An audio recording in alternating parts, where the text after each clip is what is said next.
Welcome to Inside Academia, the weekly program where we take a look behind the ivory curtain, seeking a frank discussion of American education. I'm your host, Andy Nash. My guest today is Dr. Robert Young. Dr. Robert Young is professor of English at North Carolina State University. He's also the editor of Modern Age, as well as a faculty associate of the Intercollegiate Studies Institute. Dr. Robert Young, welcome to Inside Academia. Thank you. It's great to be here. I would like to talk to you today about an article that was recently published in the Intercollegiate Review entitled Liberal Learning Confronts the Composition Despots. You drew, I guess, on decades of experience of observing what has been going on in typical freshman composition courses and how it has sort of devolved over time. You go back to the 1970s, talking about how laboriously intensive it was to go through freshman composition. Can you give us a sort of a contrast of then versus now of what it meant to go through something like that when you were a student entering college? When I started teaching at the university level in the early 1970s as an assistant professor, one of the principal jobs of the men and women in my rank was to teach that first year writing course, freshman composition. At the time, except for the honor students who had a one-semester course, most students had a two-semester course. And it was largely taught by persons like myself who were tenure-track faculty with PhDs who were moving up through the ranks, doing scholarship, and so on. And the course consisted of an introduction to literature combined with instruction in learning how to write. Now, even at the time, in many ways, it was essentially a makeup course. Theoretically, students coming into a university already ought to be competent writers, but the huge expansion of the college and university population after World War II meant that many students, there was a lot greater population of students at the time, and many of them really weren't prepared. The high schools weren't doing that good a job. So what we did was try to get them up to a level where they could write competently, literately, clearly, logically in any class they took. Because this was taught in the English department, we combined this with an introduction to literature. I don't know that anyone thought this through very clearly at the time, but the two things worked together very well.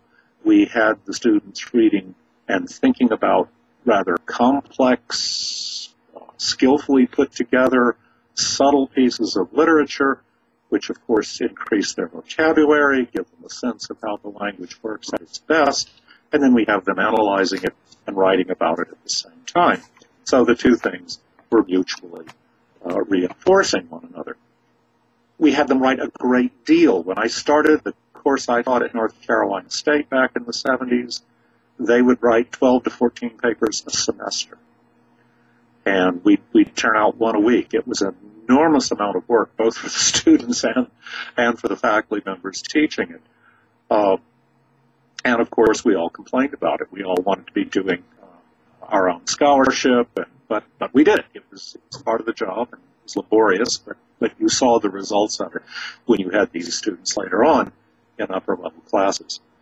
What gradually happened over the course of the next several decades is that composition turned into a research area on its own. Now, if you're a research area and you're doing scholarship and you're trying to get published, you have to do something new.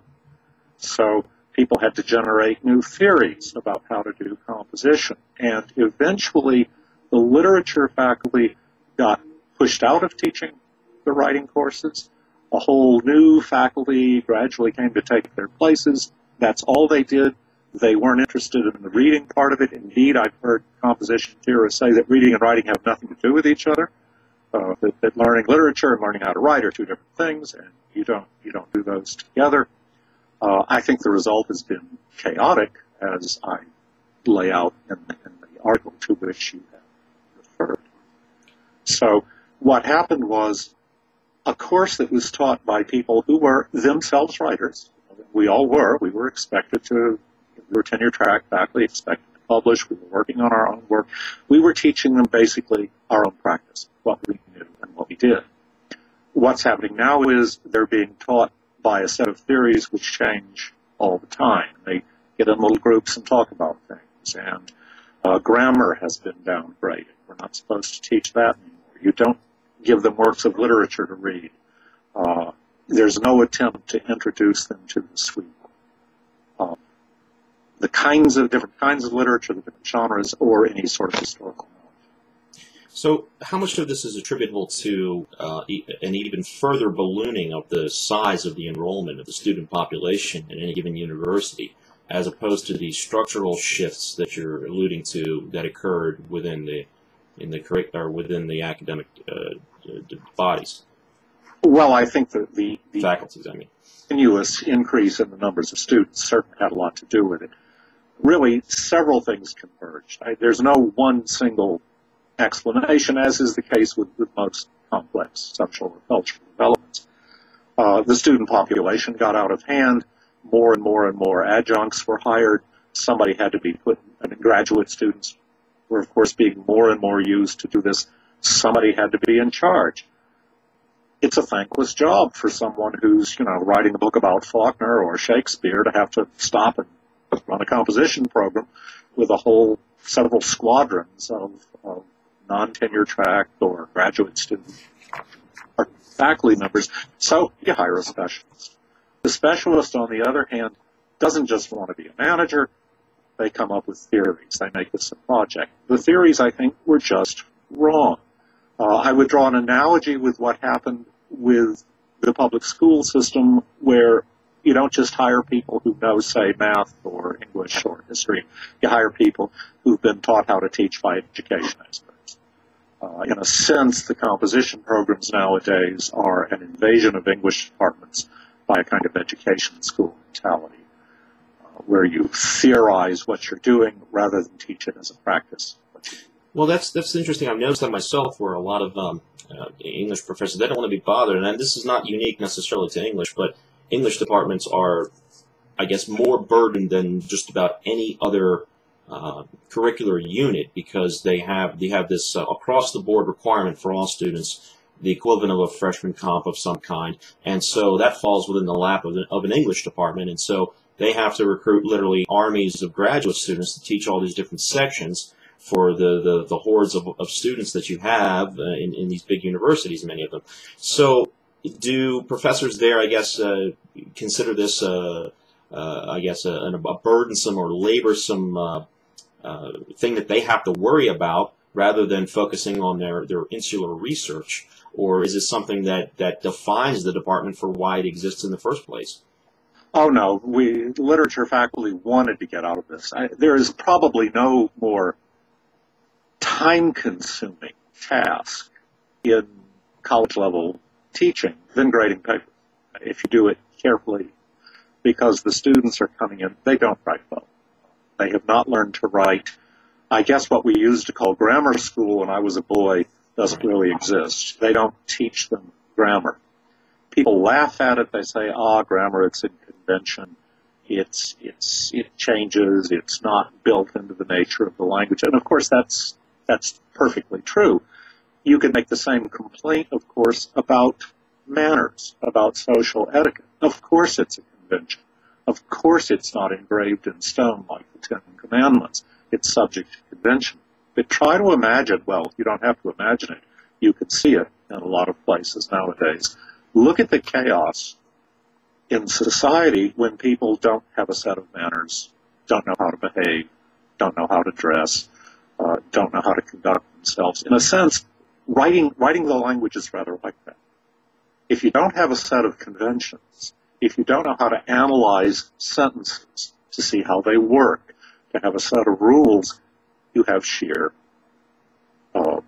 you can't make any sense out of anything, and you have people talking past each other. You may have noticed, go ahead. Yeah, I'm sorry, I was just going to use that as a point from which to go into an example that you brought up, that you chronicled in your column, in which an English professor had a writing assignment for one of his students, in which they had to critique the contemporary pop band In Sync.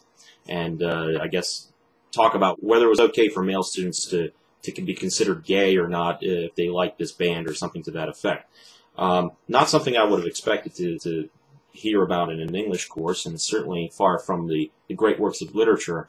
But explain how taking something as innocuous or as banal as that, how does that, as opposed to any other topic under the sun, necessarily, I guess, harm or hurt a student's ability to think critically if, in fact, they do apply themselves to practice rigorously the style and grammar and diction and everything else that they otherwise need to do if they want to become good writers?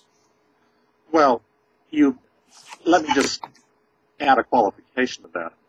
The students weren't even being asked to critique what they called them, the band, I guess, right, or their songs. They were being asked to discuss the sort of social and personal implications of someone who claimed to be straight, i.e. not homosexual, and nevertheless liking this band. They weren't even talking about a text. They were talking about, remember this was all done on a website, and the teacher admits that the site was a hoax. He made up this verse. So it was a way to get them to talk about their feelings about sexuality using this band. Now, the reason that's destructive is that you take a bunch of people who are barely, if at all, out of adolescence and ask them to talk about sex, wouldn't it be better to have them doing this in the context of the best things that have been written and said about this down through the centuries, in the context of those works of literature, the documents, the philosophical or religious considerations of this topic by men and women whose works have lasted? Would it be better to have students living in the 21st century, say, read something by Jane Austen or John Stuart Mill? Notice I'm not picking a necessarily conservative person here. Some thoughtful writer who puts it in a perspective which is a little distant from the one the students are used to. What they're getting in this kind of assignment is just more of the same. It's what they see on the web, what they see on television, what they hear from their friends. They're not having their world opened up. Many would argue that they have to deliberately pick these contemporary examples, right, that's within their world of pop culture. Otherwise, they won't be able to engage. What do you say to that? I say that I mentioned the myth of the cave in Plato, where everybody is tied down and they're looking at shadows on a wall and they take the shadows for reality. The whole point about education, I give the etymology of it, you'll remember? Lead out. To lead out. Keep students out of their own narrow, insular world. If you're going to understand the contemporary, if you're really going to engage with it in a way that is truly critical, they make a lot out of critical thinking nowadays, you have to have a context. You have to have something to compare it to. So studying great works of the past and learning to write by reading and thinking about them is a way of creating a context in which to judge and evaluate things that are going on now. How much better will you be at evaluating the speech of a current political candidate if you have a good familiarity with, say, the Federalist Papers or the founding documents of our country or John Locke or Thomas Hobbes or Aristotle? You see what I'm getting at?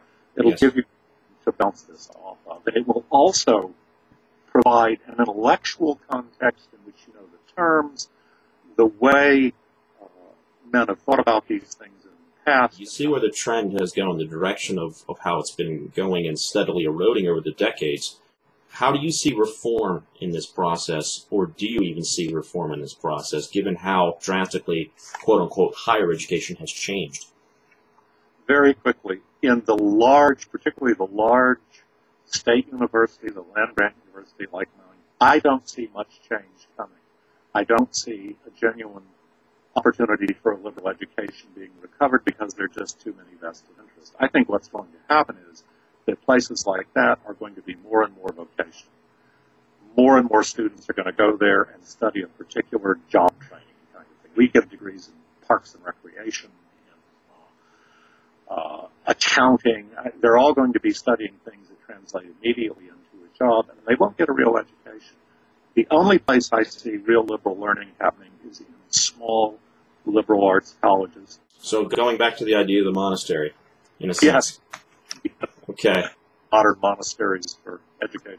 So I guess that means that this whole experiment in higher education in the last 100 years has been, or at least since World War II, has been sort of a sham, because it's not really higher education. It's been eroding and becoming less and less higher, as it were.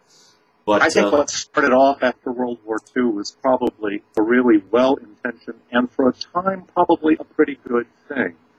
A great many persons who probably wouldn't have had an opportunity to get a higher education. Well, I would count myself among them. I was the first person to graduate from college in my immediate family. Mm-hmm. Horrific opportunity that I'm very grateful for. Okay. Well, Got too good a job.